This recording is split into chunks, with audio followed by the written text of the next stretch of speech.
नमस्कार honourable PM sir. नमस्कार नमस्कार। मेरा नाम एन पल्लवी है। मैं 9वीं कक्षा पढ़ रही हूँ। सर, हम अक्सर ऐसा महसूस करते हैं कि पूरा साल पढ़ाई ठीक चल रही होती है, लेकिन जैसे ही परीक्षा निकट आती है बहुत ही तनावपूर्ण स्थिति हो जाती है। कृपया इसके लिए कोई उपाय बताइए सर। बहुत धन्यवाद सर। धन्यवाद पल्लवी। मुझे बताया गया है कि इसी तरह का और भी एक सवाल है। सादर अभिनंदन आदरणीय प्रधानमंत्री जी। मेरा नाम अर्पण पांडे है। मैं global Indian international school Kuala Lumpur Malaysia में 12वीं कक्षा का छात्र हूँ। मैं आपसे अपनी भावी भविष्य की सफलता हेतु एक प्रश्न के उत्तर की आकांक्षा करता हूँ और आशा करता हूँ कि आप इसमें मेरा मार्गदर्शन करेंगे। मेरा प्रश्न है, परीक्षा की तैयारी के दौरान हमारे मन में आने वाले भय और तनाव से हम कैसे उभरे? कि क्या होगा अगर अच्छे अंक और अच्छा कॉलेज मिलेगा या नहीं? धन्यवाद। पल्लवी, अर्पण, देखिए, आप जब ये फियर की, डर की बात करते हैं तो मुझे भी डर लग जाता है। अरे ऐसी कौन सी बात है जिसके लिए डरना चाहिए? क्या पहली बार एग्जाम देने जा रहे हो क्या पहले कभी एग्जाम दी नहीं? क्या आपको मालूम नहीं था कि मार्च महीने, अप्रैल महीने में एग्जाम आती है? सब पता है, पहले से पता है, साल भर पहले से पता है। अचानक तो नहीं आया है। और जो अचानक नहीं आया है, कोई आसमान नहीं टूट पड़ा है। इसका मतलब हुआ कि आपको डर एग्जाम का नहीं है, आपको डर किसी और का है। और वो क्या है? आपके आसपास एक माहौल बना दिया गया है कि यही एग्जाम सब कुछ है, यही जिंदगी है।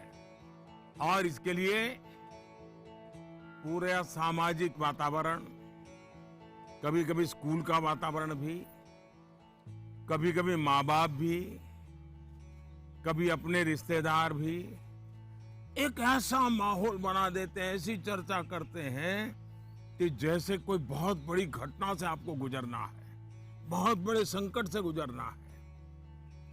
मैं उन सब से कहना चाहूंगा, खास करके मैं पेरेंट्स से कहना चाहता हूं, आपने क्या करके रख दिया है?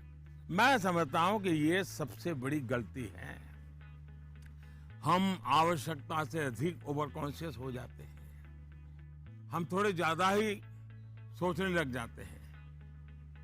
और इसलिए मैं समझता हूं कि जिंदगी में ये कोई आखिरी मुकाम नहीं है। ये जिंदगी बहुत लंबी है, बहुत पड़ाव आते हैं। एक छोटा सा पड़ाव है। हमें दबाव नहीं बनाना चाहिए। चाहे टीचर हो, स्टूडेंट हो, परिवारजन हो, यार दोस्त हो। अगर बाहर का दबाव कम हो गया, खत्म हो गया, तो एग्जाम का दबाव कभी महसूस नहीं होगा। कॉन्फिडेंस फलेगा, फूलेगा, प्रेशर रिलीज हो जाएगा, डिक्रीज हो जाएगा।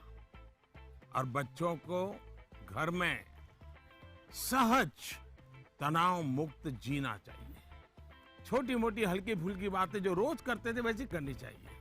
देखिए दोस्तों, पहले क्या होता था? पहले माँ बाप बच्चों के साथ ज्यादा इन्वॉल्व रहते थे और सहज भी रहते थे और कई विषयों पर इन्वॉल्व रहते थे। आज जो भी इन्वॉल्व रहते हैं वो ज्यादातर कैरियर, एग्जाम, पढ़ाई, किताब, सिलेबस, मैं उसको सिर्फ इन्वॉल्वमेंट नहीं मानता हूं। और इससे इन्हें अपने बच्चों के असली सामर्थ्य का पता नहीं होता है।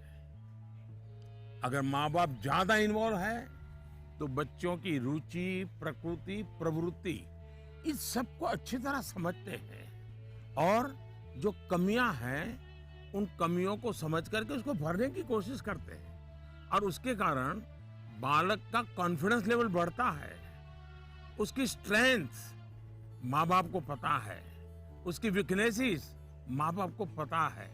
और उसके कारण माँ बाप समझते हैं कि ऐसे समय वीकनेसेस को बाजू में करो, स्ट्रेंथ को जितना बल दे सकते हो दो। लेकिन आज कुछ माँ बाप इतने व्यस्त हैं कि उन्हें बच्चों के साथ रियल सेंस में इन्वॉल्व होने का समय ही नहीं मिलता। इसका परिणाम क्या होता है? आज बच्चे के सामर्थ्य का पता लगाने के लिए पेरेंट्स को एग्जाम के रिजल्ट का शीट देखना पड़ता है और इसलिए बच्चों का आकलन भी बच्चों के रिजल्ट तक ही सीमित हो गया है। मार्क्स के परे भी बच्चे में कई ऐसी चीजें होती हैं जिन्हें पेरेंट्स मार्क ही नहीं कर पाते हैं। साथियों, हमारे यहाँ एग्जाम के लिए एक शब्द है कसौटी। मतलब खुद को कसना है, ऐसा नहीं है एग्जाम आखिरी मौका है, बल्कि एग्जाम तो एक प्रकार से एक लंबी जिंदगी जीने के लिए अपने आप को कसने का उत्तम अवसर है, एक अपॉर्चुनिटी है।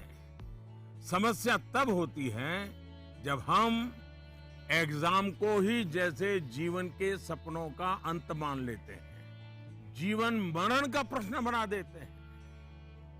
दरअसल एग्जाम जीवन को गढ़ने का एक अवसर है, एक अपॉर्चुनिटी है, एक मौका है। उसे उसी रूप में लेना चाहिए। एक्चुअली हमें अपने आप को कसौटी पर कसने के मौके खोजते ही रहना चाहिए ताकि हम और बेहतर कर सकें। हमें भागना नहीं चाहिए,